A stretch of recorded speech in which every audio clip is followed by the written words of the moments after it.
Book 5, Justice. 1. Varieties of justice. The questions we must examine about justice and injustice are these. What sorts of actions are they concerned with? What sort of mean is justice? What are the extremes between which justice is intermediate? Let us investigate them in accordance with the same discipline as in the previous questions. We see that the state everyone means in speaking of justice is the state that makes us just agents, that makes us do justice and wish what is just. In the same way, they mean by injustice the state that makes us do injustice and wish what is unjust. That is why we also should first assume these things as an outline. For what is true of sciences and capacities is not true of states. For while one and the same capacity or science seems to have contrary activities, a state that is a contrary has no contrary activities. Health, for instance, only makes us do healthy actions, not their contraries. For we say we are walking in a healthy way if and only if we are walking in the way a healthy person would. Often one of a pair of contrary states is recognized from the other contrary, and often the states are recognized from their subjects. For if, for instance, the good state is evident, the bad state becomes evident too, and moreover the good state becomes evident from the things that have it, and the things from the state. For if, for instance, the good state is thickness of flesh, the bad state must be thinness of flesh, and the thing that produces the good state must be what produces thickness of flesh. If one of a pair of contraries is spoken of in more ways than one, it follows usually that the other is too. If, for instance, the just is spoken of in more ways than one, so is the unjust. Now, it would seem that justice and injustice are both spoken of in more ways than one, but since their homonymy is close, the difference is unnoticed and is less clear than it is with distant homonyms, where the distance in appearance is wide. For instance, the bone below an animal's neck and what we lock doors with are called keys homonymously. Let us find, then, the number of ways an unjust person is spoken of. Both the lawless person and the overreaching and unfair person seem to be unjust, and so, clearly, both the lawful and the fair person will be just. Hence, the just will be both the lawful and what is fair, and the unjust will be both the lawless and the unfair. Since the unjust person is an overreacher, he will deal with goods, not with all goods, but only with those involved in good and bad fortune. Goods, which are, considered without qualification, always good, but for this or that person not always good. Though human beings pray for these and pursue them, they are wrong. The right thing is to pray that what is good without qualification will also be good for us, but to choose only what is good for us. Now, the unjust person who chooses these goods does not choose more in every case. In the case of what is bad without qualification, he actually chooses less. But since what is less bad also seems to be good in a way, and overreaching aims at more of what is good, he seems to be an overreacher. In fact, he is unfair, for unfairness includes all these actions and is a common feature of his choice of the greater good and of the lesser evil. Since, as we saw, the lawless person is unjust, and the lawful person is just, it clearly follows that whatever is lawful is in some way just, for the provisions of legislative science are lawful, and we say that each of them is just. Now in every matter that they speak about, the laws aim either at the common benefit of all, or at the benefit of those in control, whose control rests on virtue, or on some other such basis. And so in one way, what we call just is whatever produces and maintains happiness, and its parts for a political community. Now the law instructs us to do the actions of a brave person, not to leave the battle line, for instance, or to flee, or to throw away our weapons, of a temperate person, not to commit adultery or wanton aggression, of a mild person not to strike or revile another, and similarly requires actions in accord with other virtues, and prohibits actions in accord with the vices. The correctly established law does this correctly, and the less carefully framed one does this worse. This type of justice, then, is complete virtue, not complete virtue without qualification, but complete virtue in relation to another. And that is why justice often seems to be supreme among the virtues, and neither the evening star nor the morning star is so marvelous, and the proverb says, "And in justice all virtue is summed up." Moreover, justice is complete virtue to the highest degree because it is the complete exercise of complete virtue. And it is the complete exercise because the person who has justice is able to exercise virtue in relation to another, not only in what concerns himself, for many are able to exercise virtue in their own concerns, but unable in what relates to another. That is why Bias seems to have been correct in saying that ruling will reveal the man, for a ruler is automatically related to another, and in a community. That is also why justice is the only virtue that seems to be another person's good, because it is related to another, for it does what benefits another, either the ruler or the fellow member of the community. The worst person, therefore, is the one who exercises his vice towards himself, and his friends as well as towards others. And the best person is not the one who exercises virtue only towards himself, but the one who also exercises it in relation to another, since this is a difficult task. This type of justice, then, is the whole, not a part of virtue, and the injustice contrary to it is the whole, not a part of vice. Our discussion makes clear the difference between virtue and this type of justice. For virtue is the same as justice, but what it is to be virtue is not the same as what it is to be justice.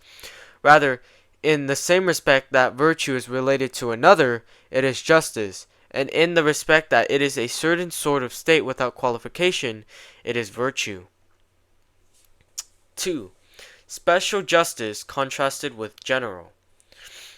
But we are looking for the type of justice, since we say there is one, that consists in a part of virtue, and correspondingly for the type of injustice that is a part of vice.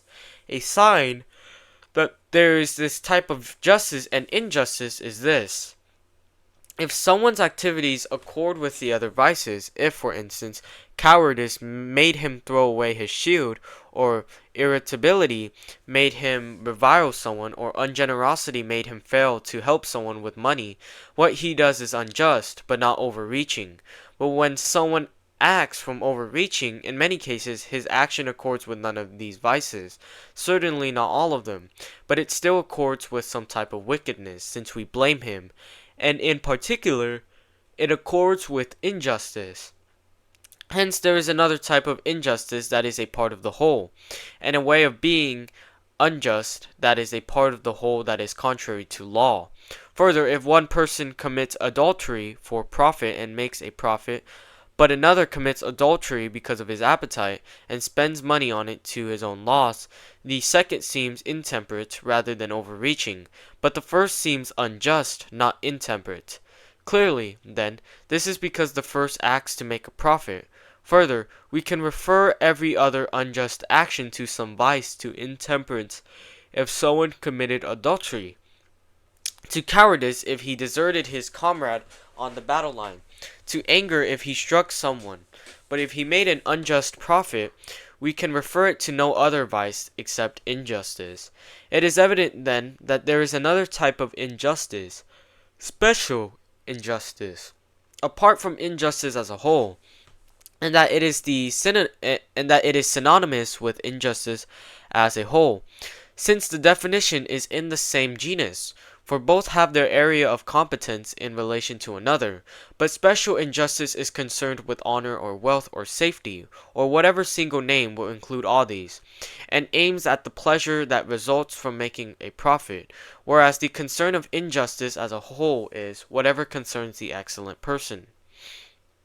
Clearly, then, there is more than one type of injustice, and there is another type besides the type that is the whole of virtue. but we must still grasp what sort of thing it is. The unjust is divided into the lawless and the unfair, and the just into the lawful and the fair. The injustice previously described, then, is concerned with the lawless, but the unfair is not the same as the lawless, but it is related to it as part to whole, since whatever is unfair is lawless, but not everything lawless is unfair. Hence, also the unfair type of injustice and the unfair way of being unjust are not the same as the lawless type, but differ as parts from wholes. For unfair injustice is a part of the whole of injustice, and similarly, fair justice is a part of the whole of justice. Hence we must describe special as well as general justice and injustice, and equally this way of being just or unjust. Let us then set aside the type of justice and injustice that accords with the whole of virtue. Justice being the exercise of the whole of virtue, and injustice of the whole of vice, in relation to another. And it is evident how we must distinguish the way of being just or unjust that accords with this type of justice and injustice. For most lawful actions, we might say, are those produced by virtue as a whole. For the law prescribes living in accord with each virtue, and forbids living in accord with each vice. Moreover, the actions producing the whole of virtue are the lawful actions that the laws prescribe for education, promoting the common good. We must wait till later, however, to determine whether the education that makes an individual person an unqualifiedly good man is a task for political science or for another science. For presumably being a good man is not the same as being every sort of good citizen. Special justice, however, and the corresponding way of being just have one species that is found in the distribution of honors or wealth, or anything else that can be divided among members of a community who share in a political system. For here it is possible for one member to have a share equal or unequal to another's.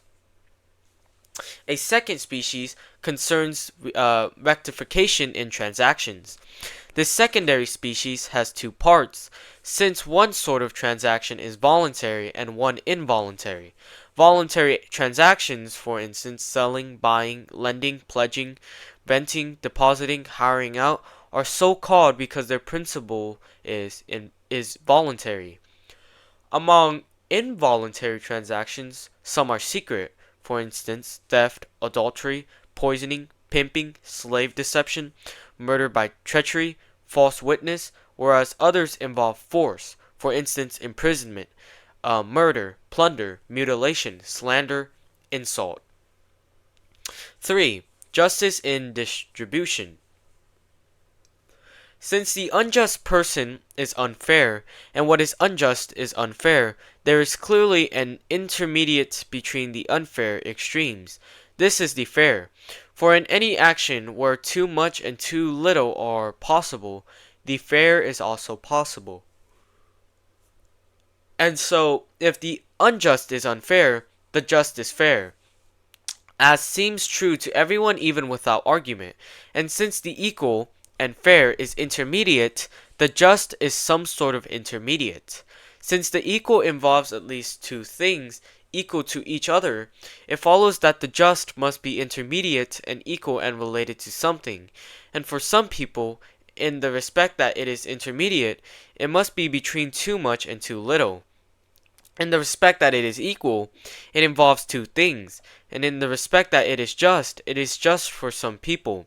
Hence, the just requires four things at least. The people for whom it is just are two, and the equal things involved are two.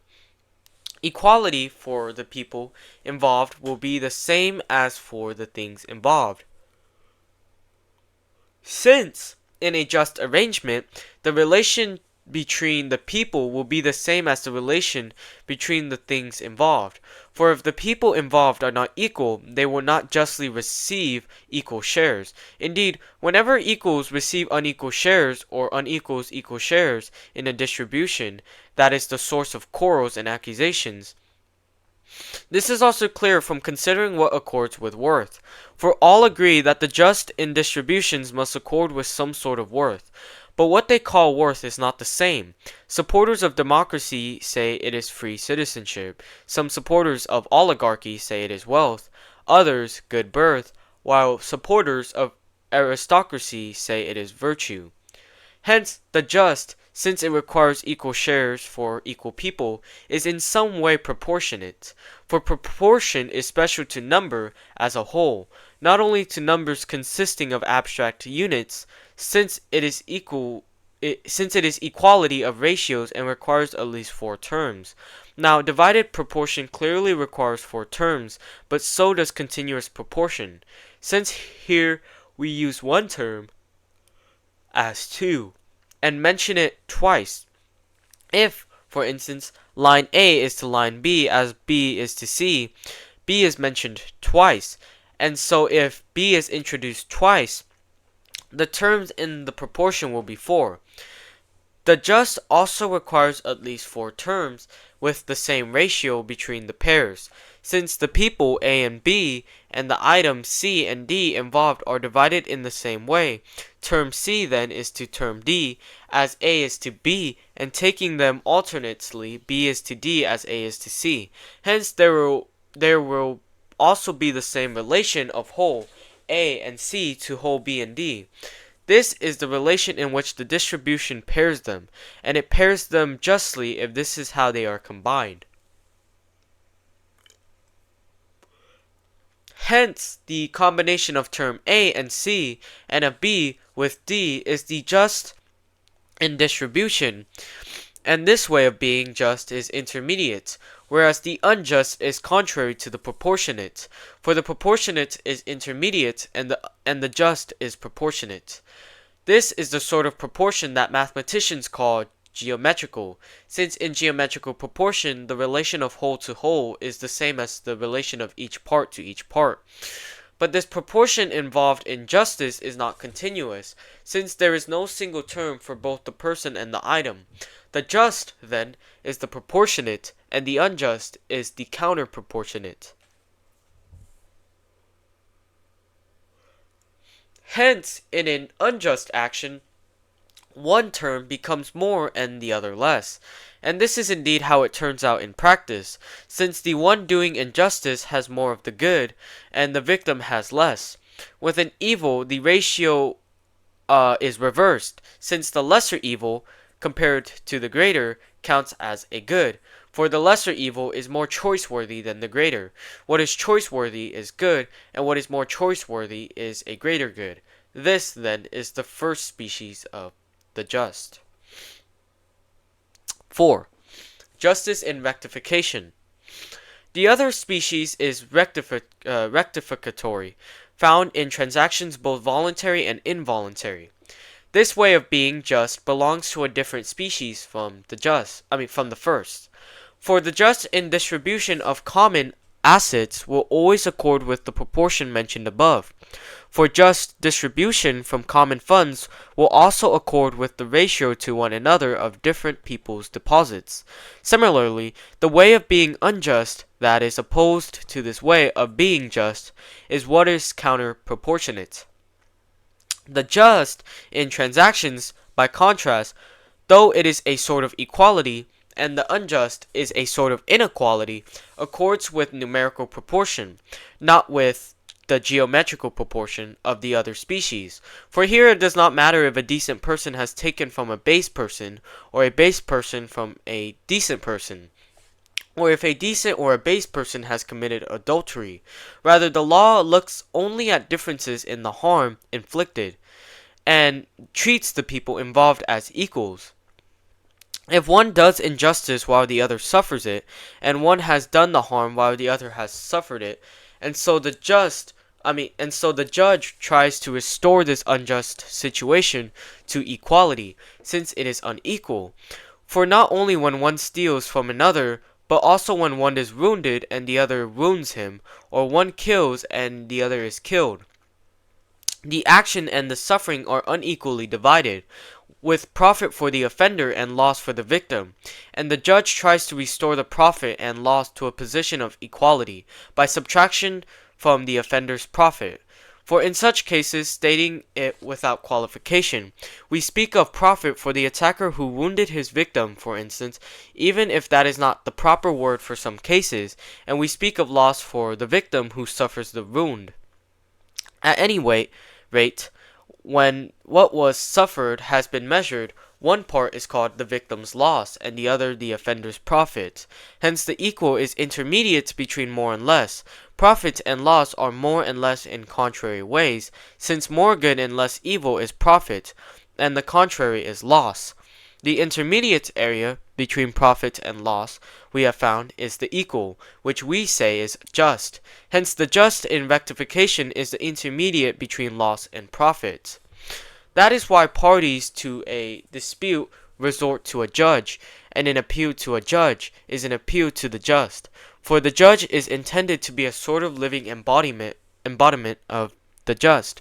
Moreover, they seek the judge as an intermediary, and in some cities they actually call a judge a mediator, assuming that if they are awarded an intermediate amount, the award will be just. If then the judge is an intermediary, the just is in some way intermediate. The judge restores equality as though a line AB had been cut into unequal parts AC and CB, and he removed from the larger part AC the amount DC by which it exceeds the half AD of the line AB, and added this amount DC to the smaller part CB.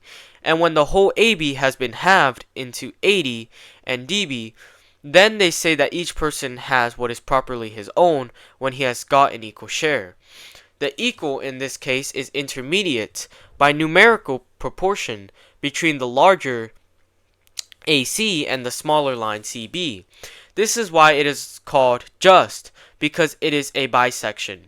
As though we said bisected, and the judge is a bisector, for when the same amount is subtracted from one of two equal things and added to the other, then the one part exceeds the other by the two parts. For if a part had been subtracted from the one, but not added to the other, the larger part would have exceeded the smaller by just one part. Hence the larger part exceeds the intermediate by one part, and the intermediate from which a part was subtracted exceeds the smaller by one part. In this way, then, we will recognize what we must subtract from the one who has more and add to the one who has less to restore equality.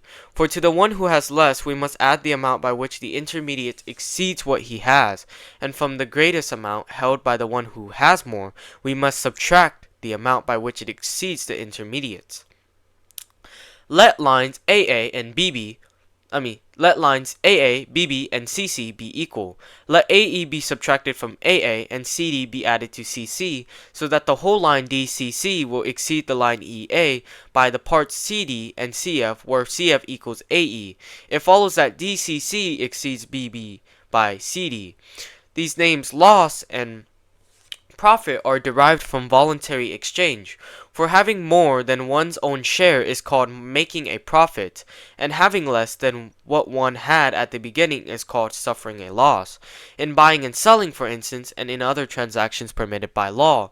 And when people get neither more nor less, but precisely what belongs to them, they say they have their own share, and make neither a loss nor a profit. Hence the just is intermediate between a certain kind of loss and profit, since it is having the equal amount both before and after the transaction.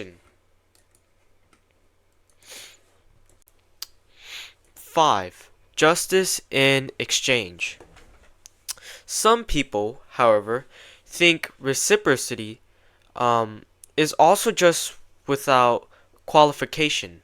This was the Pythagoreans' view, since their definition stated without qualification that what is just is reciprocity with another. The truth is that reciprocity suits neither distributive nor rectificatory justice. Though people take even Rhadamanthus's primitive conception of justice to describe rectificatory justice. If he suffered what he did, upright justice would be done. For in many cases, reciprocity conflicts with rectificatory justice. If, for instance, a ruling official exercising his office wounded someone else, he must not be wounded in retaliation, but if someone wounded a ruling official, he must not only be wounded, but also receive corrective treatment. Moreover, the voluntary or involuntary character of the action makes a great difference.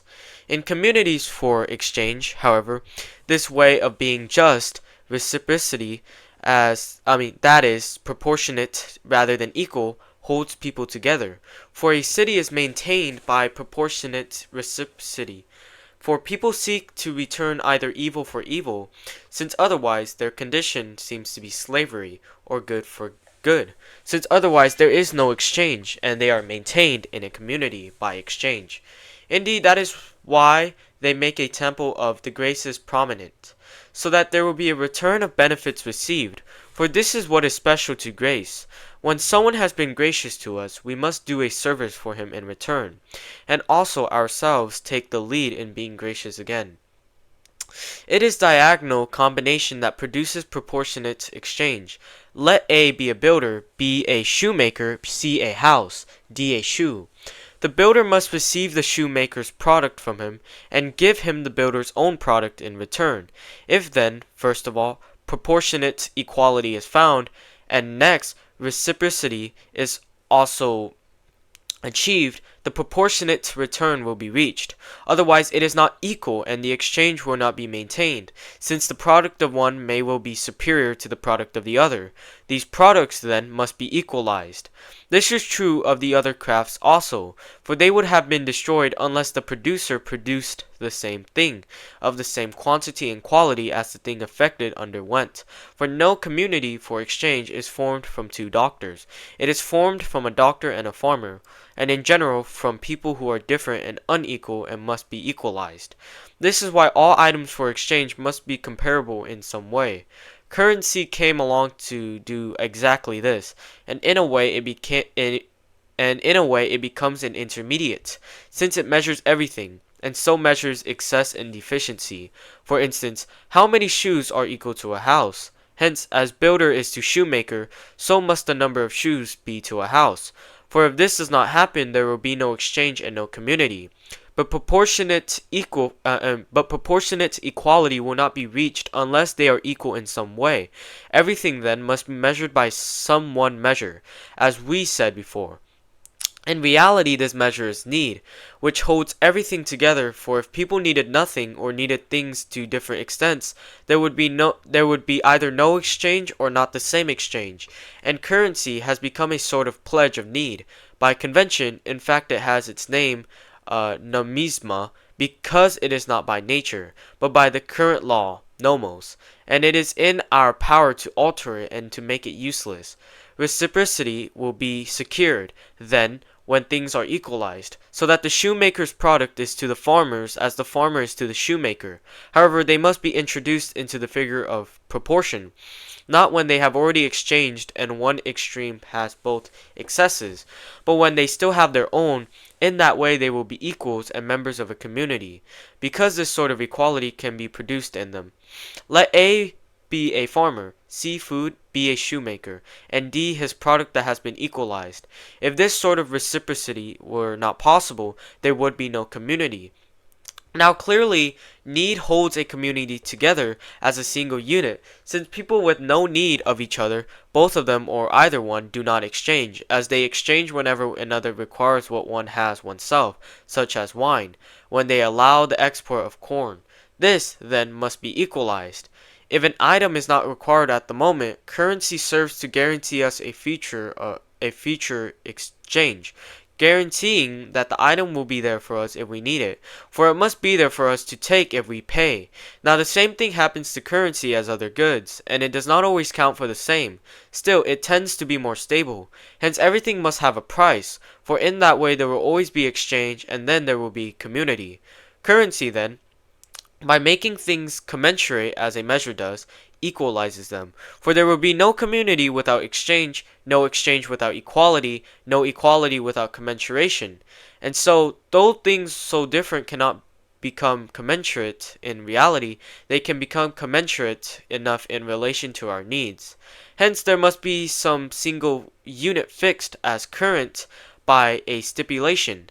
This is why it is called currency, for this makes everything commensurate, since everything is measured by currency. Let A, for instance, be a house, B 10 minae, C a bed.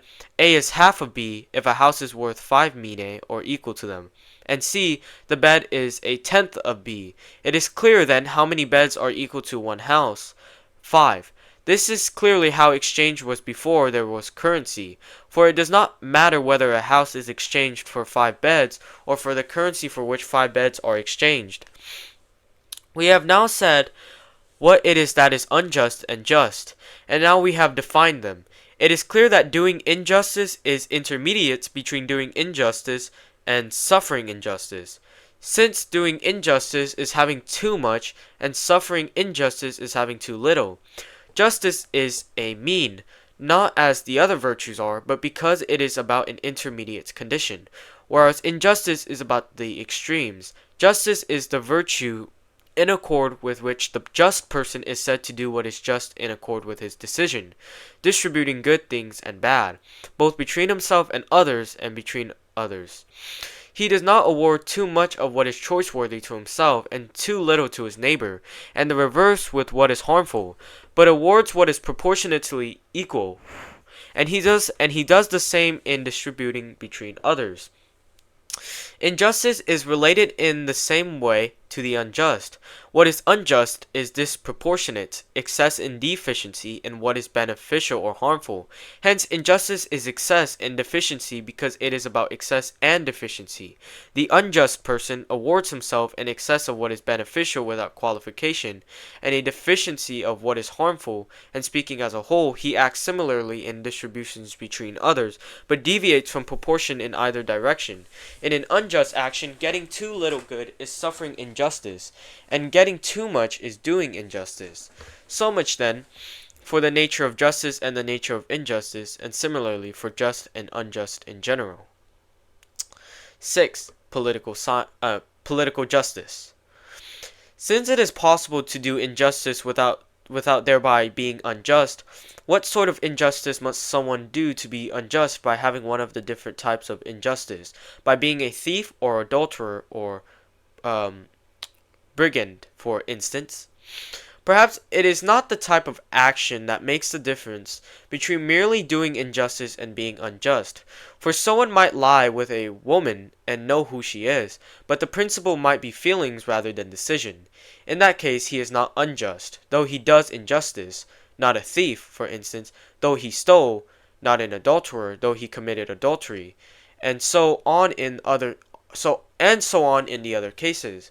Now we have previously described the relation of reciprocity to the just, but we must recognize that what we are inquiring into is both the just without qualification and the politically just. The latter belongs to those who share in common a life aiming at self-sufficiency, who are free and either proportionately or numerically equal. Hence those who lack these features have nothing politically just in their relations, though they have something just insofar as it is similar to the politically just. For the just belongs to those who have law in their relations. Law belongs to those among whom injustice is possible. For the judicial process is judgment that distinguishes the just from the unjust. Where there is injustice, there is also doing injustice. Though where there is doing injustice, there need not also be injustice. And doing injustice is awarding to oneself too many of the things that are good without qualification, and too few of the things that are bad without qualification. That is why we allow only reason, not a human being, to be ruler. For a human being awards himself too many goods and becomes a tyrant, but a ruler is a guardian of the just and hence of the equal. If a ruler is just, he seems to profit nothing by it, for since he does not award himself more good without qualification, if it is not proportionate to him, he seems to labor for another's benefit. That is why justice is said, as we also remarked before, to be another person's good. Hence, some payment for ruling should be given. This is honor and privilege. The people who are not satisfied with these rewards are the ones who become tyrants. The just for a master and a father is similar to this. Not the same, for there is no unqualified injustice in relation to what is one's own possession, or one's child until it is old enough and separated. It is as though it were a part of oneself. Now, no one decides to harm himself. Hence, there is no injustice in relation to them, and so nothing politically unjust or just either, for we found that the politically just must accord with law, and belong to those who are naturally suited for law, and hence to those who have equality in ruling and being ruled. Approximation to this equality explains why relations with a wife more than with children or possessions allow something to count as just, for that is the just in households. Still, this too is different from the politically just. 7. Justice by nature and by law. One part of the politically just is natural, and the other part legal. The natural has the same validity everywhere, alike, not by its seeming so or not. The legal originally makes no difference whether it is done one way or another, but makes a difference whenever people have laid down the rule that a mina is the price of a ransom, for instance, or that a goat rather than 2 sheep should be sacrificed. The legal also includes laws passed for particular cases, for instance, that sacrifices should be offered to brasidas, and enactments by decree. Now, some people think everything just is merely legal, for the natural is unchangeable and equally valid everywhere. Fire, for instance, burns both here and in Persia, whereas they see that the just changes from city to city. This is not so, though in a way it is so. With us, though presumably not at all with the gods, there is such a thing as the natural, but still all is changeable. Nonetheless, one sort of things is natural and one sort is not. Then what sort of thing, among those that admit of being otherwise, is natural, and what sort is not natural, but legal and conventional? If both natural and legal are changeable, it is clear in other cases also, and the same distinction will apply, for the right hand is naturally superior, even though it is possible for everyone to become ambidextrous. The sorts of things that are just by convention and expediency are like measures, for measures for wine and for corn are not of equal size everywhere, but in wholesale markets they are bigger, and in retail smaller. Similarly, the things that are just by human enactment and not by nature differ from place to place, since political systems also differ. Still, only one system is by nature the best everywhere. Each type of just and lawful action is related as a universal to the corresponding particulars. For the particular actions that are done are many, but each type is one, since it is universal. An act of injustice is different from the unjust, and an act of justice from the just. For the unjust is unjust by nature or enactment. When this has been done, it is an act of injustice, but before it is done, it is only unjust. The same applies to an act of justice. In contrast to the just, here, however, the general type of action contrary to an act of injustice is more usually called a just act, and what is called an act of justice is the specific type of just act that rectifies an act of injustice. Later we must examine each of these actions to see what sorts of species and how many they have, and what they are concerned with. 8. Justice, injustice, and the voluntary. Given this account of just and unjust actions, one does injustice or does justice whenever one does them willingly. Whenever one does them unwillingly, one neither does justice nor does injustice, except coincidentally, since the actions one does are coincidentally just or unjust. An act of injustice and a just act are defined by the voluntary and the involuntary. For when the action is voluntary, the agent is blamed, and thereby also it is an act of injustice. And so something will be unjust without thereby being an act of injustice, if it is not also voluntary. As I said before, I say that an action is voluntary just in case it is up to the agent, who does it in knowledge, and hence not in ignorance of the person, instrument, and goal, for instance, whom he is striking, with what and for what goal, and does each of these neither coincidentally nor by force. If, for instance, someone seized your hand and struck another with it, you would not have done it willingly, since it was not up to you. But a further distinction must be drawn about knowledge, for it is possible that the victim is your father, and you know that he is a human being or a bystander, but do not know he is your father. The same distinction must be made for the goal and for the action as a whole. Actions are involuntary, then, if they are done in ignorance, or they are not done in ignorance, but they are not up to the agent, or they are done by force. For we also do or undergo many of our natural actions and processes, such as growing old and dying, in knowledge, but none of them is either voluntary or involuntary.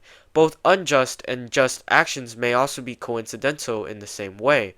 For if someone returned a deposit unwillingly, and because of fear, we ought to say that he neither does anything just nor does justice, except coincidentally. Similarly, if someone is under compulsion and unwilling when he fails to return the deposit, we should say that he coincidentally does injustice and does something unjust. In some of our voluntary actions we act on a previous decision, and in some we act without previous decision.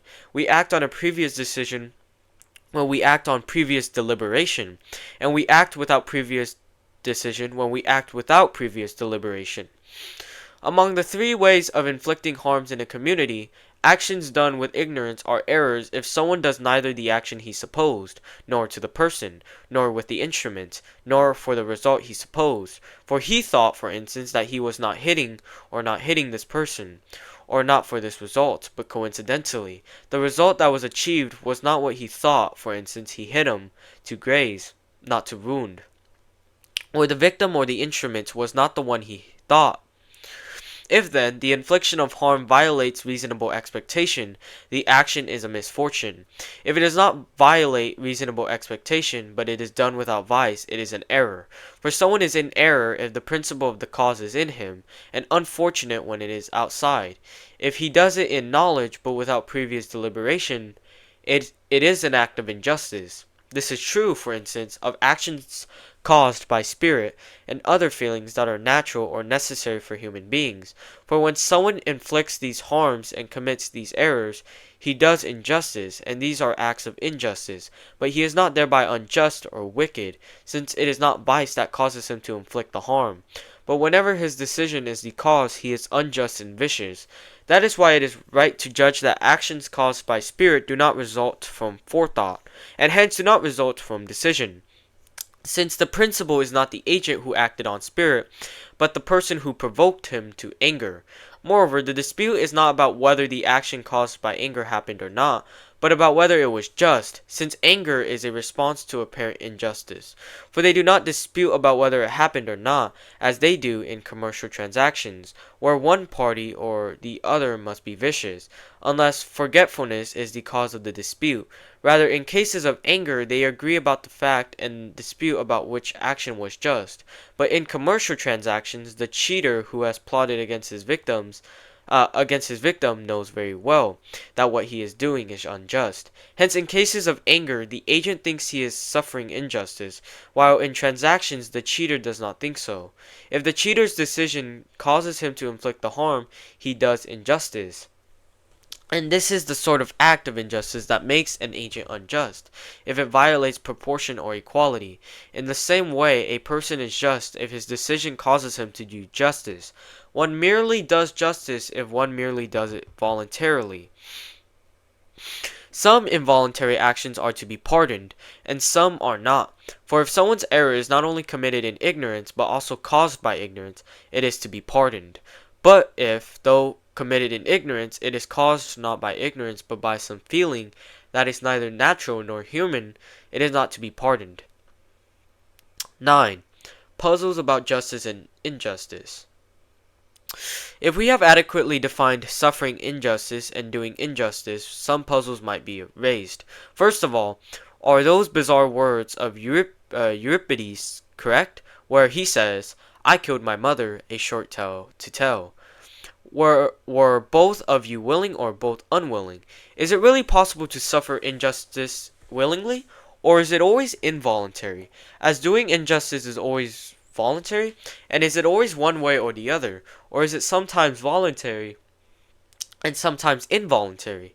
The same question arises about receiving justice. Since doing justice is always voluntary, as doing injustice is, it is reasonable for the same opposition to apply in both cases, so that both receiving justice and suffering injustice will be either alike voluntary or alike involuntary.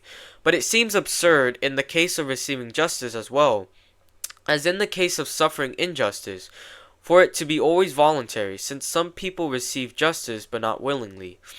We might also raise the following puzzle.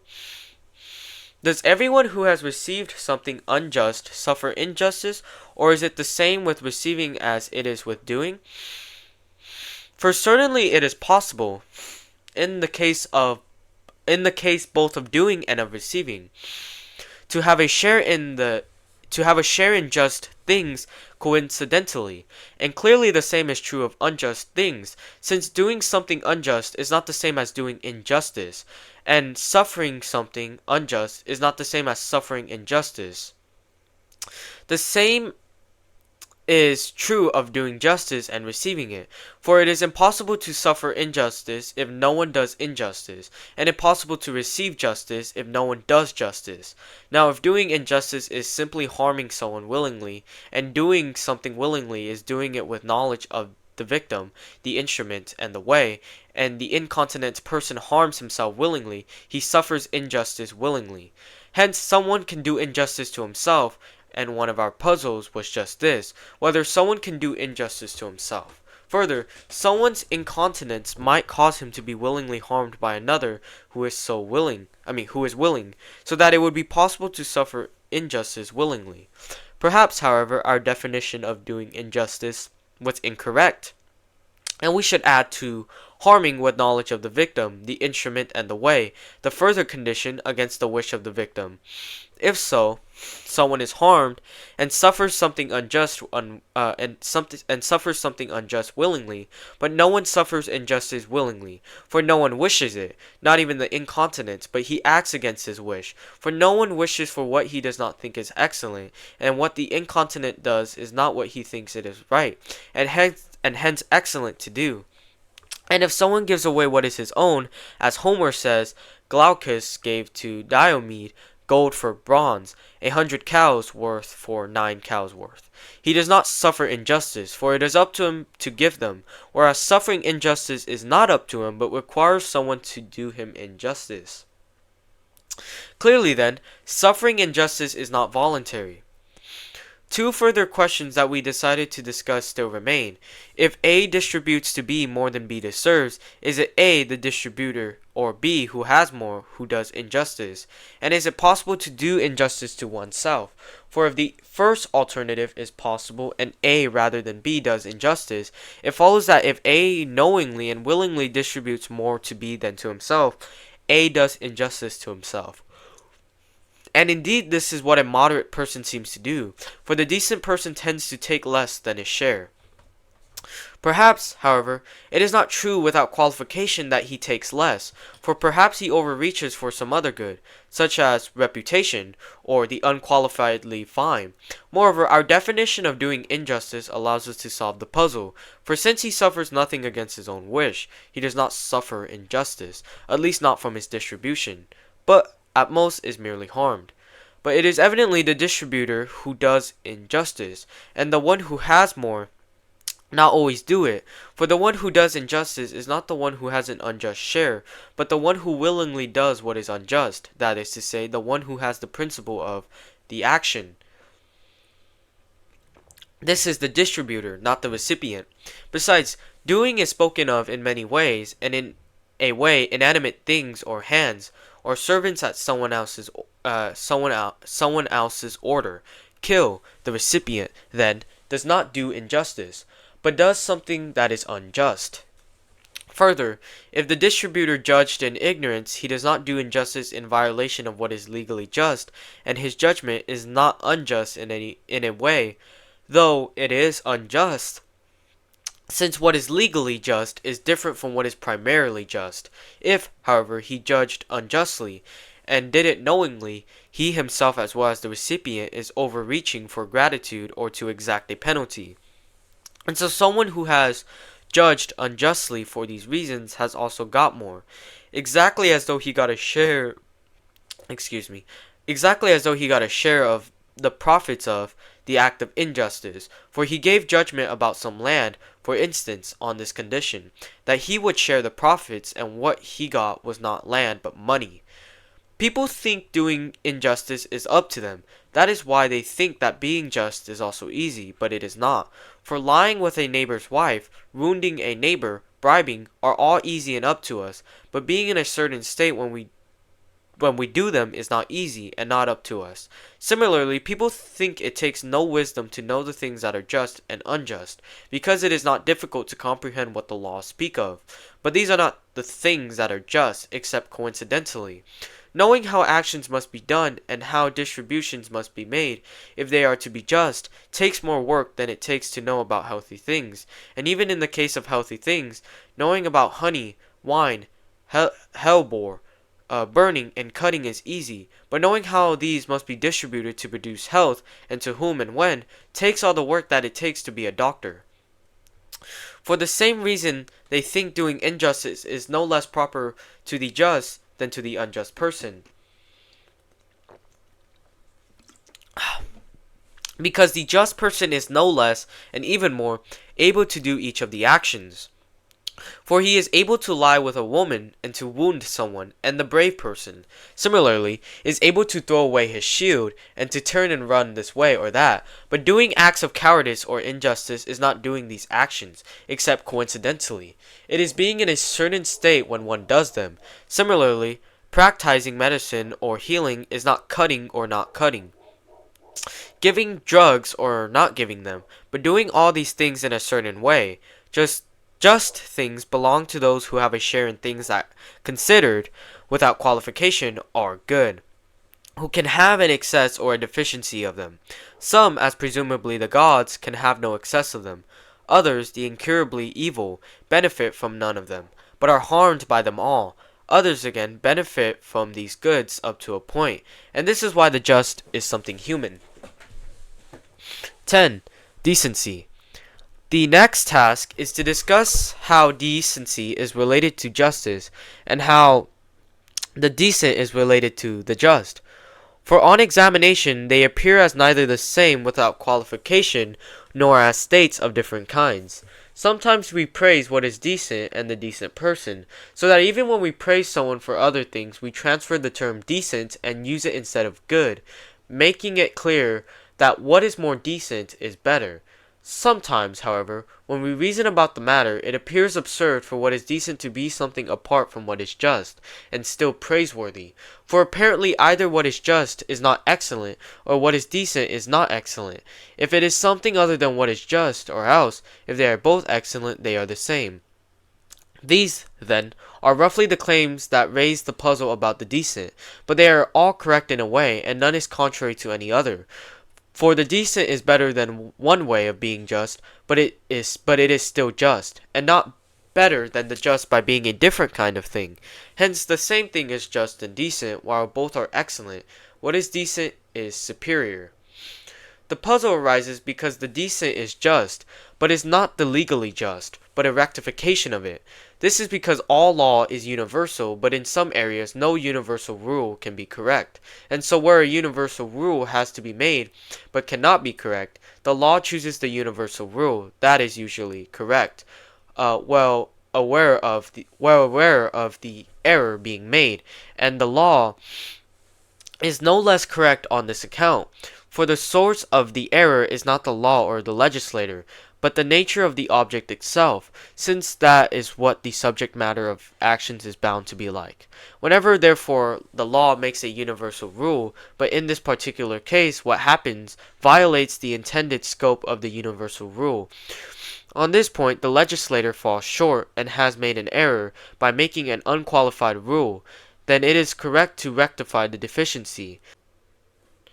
This is what the legislator would have said himself if he had been present there, and what he would have prescribed had he known in his legislation. That is why the decent is just, and better than a certain way of being just, not better than the just without qualification, but better than the error that results from the omission of any qualification in the rule. And this is the nature of the decent rectification of law, insofar as the universality of law makes it deficient. This is also why not everything is guided by law. For on some matters legislation is impossible, and so a decree is needed. For the standard applied to the indefinite is itself indefinite, as the lead standard is in lesbian building, where it is not fixed, but adapts itself to the shape of the stone. Similarly, a decree is adapted to fit its objects. It is clear from this what is decent, and clear that it is just, and better than a certain way of being just. It is also evident from this who the decent person is, for he is the one who decides on and does such actions, not an exact stickler for justice in the bad way, but taking less than he might even though he has the law on his side. This is the decent person. His state is decency. This is a sort of justice, and not some state different from it. 11. Injustice to oneself. Whether it is possible to do injustice to oneself or not is evident from what has been said. First of all, some just actions are the legal prescriptions in accord with each virtue. We are legally forbidden, for instance, to kill ourselves. Moreover, if someone illegally and willingly inflicts harm on another, not returning harm for harm, he does injustice. A person acting willingly is one who knows the victim and the instrument. Now, if someone murders himself because of anger, he does this willingly, in violation of correct reason, when the law forbids it. Hence he does injustice. But injustice to whom? Surely to the city, not to himself, since he suffers it willingly, and no one willingly suffers injustice. That is why the city both penalizes him and inflicts further dishonor on him for destroying himself, on the ground that he does injustice to the city. Now, consider the type of injustice that belongs to an agent who is only unjust, not base generally. Clearly, the corresponding type of unjust action is different from the first type, for the second type of unjust person is wicked in the same special way as the coward is, not by having total wickedness, hence his acts of injustice do not accord with total wickedness either. In this case, also one cannot do injustice to oneself, for if one could, the same person could lose and get the same thing at the same time, but this is impossible. On the contrary, what is just or unjust must always involve more than one person. Moreover, doing injustice is voluntary, and results from a decision, and strikes first. For a victim who retaliates does not seem to do injustice, but if someone does injustice to himself, he does and suffers the same thing at the same time. Further, on this view, it would be possible to suffer injustice willingly. Besides, no one does injustice without doing one of the particular acts of injustice, but no one commits adultery with his own wife, or burglarize his own house, or steals his own possessions. And in general, the puzzle about doing injustice to oneself is also solved by the distinction about voluntary suffering injustice. It is also evident that both doing and suffering injustice are bad, since one is having more, one having less than the intermediate amount. Just as in the case of health in medicine and fitness in gymnastics, both more and less than the intermediate amount are bad. But doing injustice is worse, for it is blameworthy, involving vice that is either complete and unqualified or close to it. Since not all voluntary doing of injustice is combined with the state of injustice. Suffering injustice, however, involves no vice or injustice. In its own right, then, suffering injustice is less bad, and though it might still be coincidentally a greater evil, that is no concern of a craft. Rather, the craft says that pleurisy is a worse illness than a stumble, even though a stumble might sometimes coincidentally turn out worse, if, for instance, someone stumbled and by coincidence was captured by the enemy or killed because he fell. It is possible It is possible for there to be a sort of justice by similarity and transference, not of a person to himself, but of certain parts of a person. Not every kind of justice, but the kind that belongs to masters or households. For in these discussions, the part of the soul that has reason is distinguished from the non-rational part.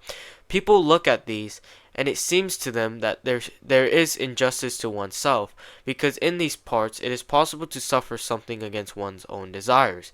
Hence it is possible for those parts to be just to each other, as it is for a ruler and ruled. So much, then, for our definitions of justice and the other virtues of character. This is the end of Book 5.